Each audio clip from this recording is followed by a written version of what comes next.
میخوای چه شخصیتی بشی؟ چه جلال یا حسن انتخاب کن. صحنه بعدی که داره غرق میشه که خیلی صحنه کوتاهیه. صحنه بعدیش هم که میشه اونجایی که میره تو ساحل و بچه میاد نجاتش میده. اون بچه بعد شما دیگه الان الان تو این صحنه نیست که نور رو قطع کنیم. نه یه دفعه اصلا تو جا نمونی یه دفعه نور رو قطع. نه من میگم الان همه چیمون آماده کنیم. خب یه دور اون چیزی که میخوایم به مطلب ارائه بدیم خودمون انجام بدیم ایراده کارمون در. حالا بعد من الان در سال پایانش چیکار کنیم؟ حالا مثلا اول شروع کنیم تا پایانش. یه تار و تار تصویرا پشت غبار. یه بچه فشار میده سینه‌مو آب میزنه بیرون. من میگم اینو اجراش کنیم.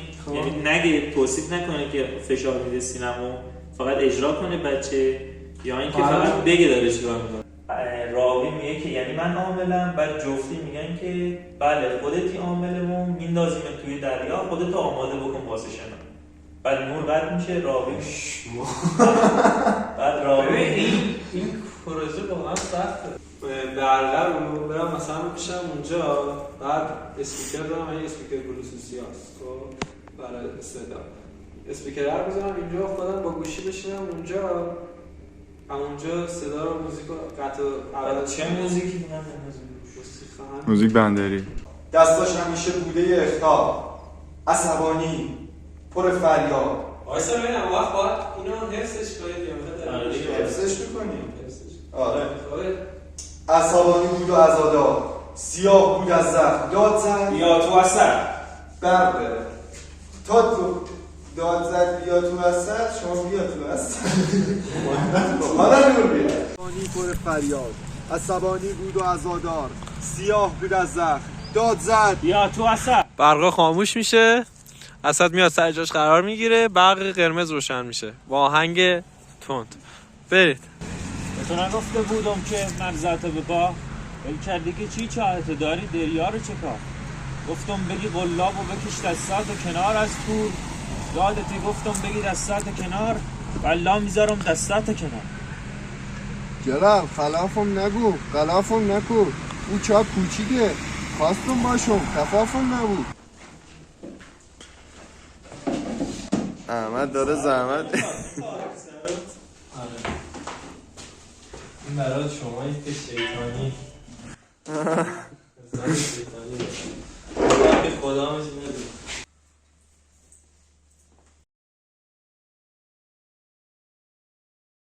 تو راسته شلوغ بازار، غروب شلوغ بندر، ازدحام، داد و ستد،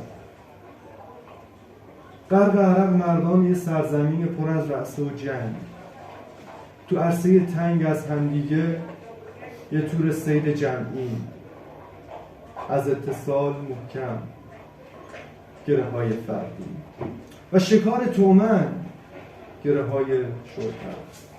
تو راسته بازار شلوغ بندر ناخدا جلال، رئیس بزرگ بازار، عصبانی و پر از فریاد، عصبانی بود و عزادار، سیاه بود از زخم، داد زد بیا تو اثر.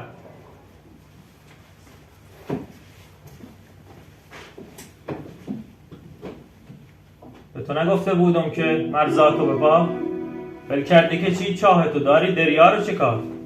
گفتم بگی قلاب و بکش دستاتو کنار از تور، یادت گفتم بگی دستاتو کنار، والله میذارم دستاتو کنار. جلال خلافم نکن، غلافم نکن، او چاپ کوچیکه، خواستم باشم، کفافم نبود. تازه به ما حرامه، به تو واجب. کی؟ دریا سند گرفته اصلا؟ کی شیش تانگشو داده به تو؟ اسد این دریا ناموسته، کوری نور فانوسته، کوری هنو به والله هنو زبون جاسوسته. کور میکنید صحرا رو از رسیدن به ساحل فردا، میوه کوسه سوقاتتون اگه بگیرید درخت دریا رو. اسد بیتاب و قرار دید واسه ادامه هیچ راهی نداره. تو خفه شو راوی، کی بیتاب و قراره؟ این قصه بین ما و جلاله. جلال دریا تو غروب فقره، همه خوندن سرود قلب، چطور به مردم بگم دروغ برگ؟ به دریا بگم دروغ صد؟ یه قلاب دادی دست ما میگی از چا بگیرید قضا؟ ما یاد میگیریم شنا رو، میکشیم همه کوسه ها رو، در روز ما رو سیاه کردی جلال. اسد نمیبینی آماج حمله کوسه رو؟ پاداش بدیم به دندونای تیز، ساحل رو بدیم به تاراج. تو چه میدونی که پنگ کردی تو رو؟ همرم که خبر کردی. اون راوی کی بود که قطع کردی بحثو؟ یه لحظه با کی صحبت کردی؟ من خالقتونم. خالق مو جلالی دیوانه که پاسف کرده به قتل مو واسه ادامه شعر جدید بکش شادگاهش دریا. یعنی من عاملم؟ بله خودتی عامل. میندازیم توی دریا، خودتو آماده بکن واسه شنا.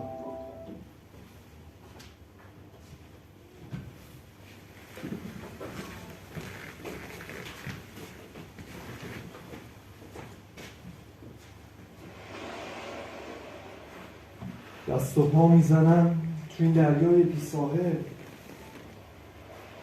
نمیدونم کجام و ساحل از کدوم راهه.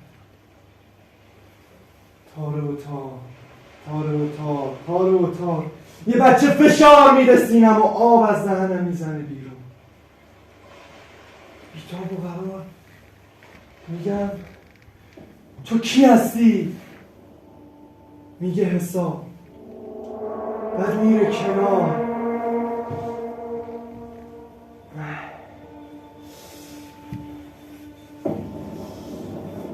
میره به سمت مرداب.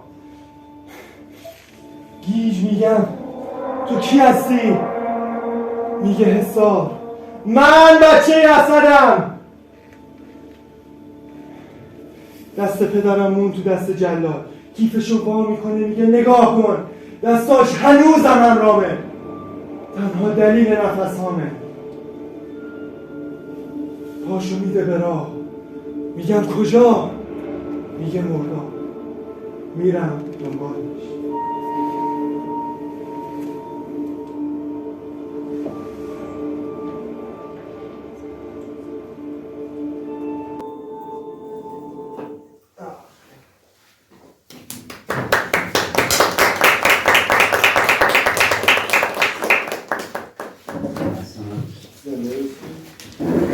با تشکر از شما که این نمایش رو تماشا کردین. این نمایش با عنوان ناخدا جلال حاصل زحمات دوستانم.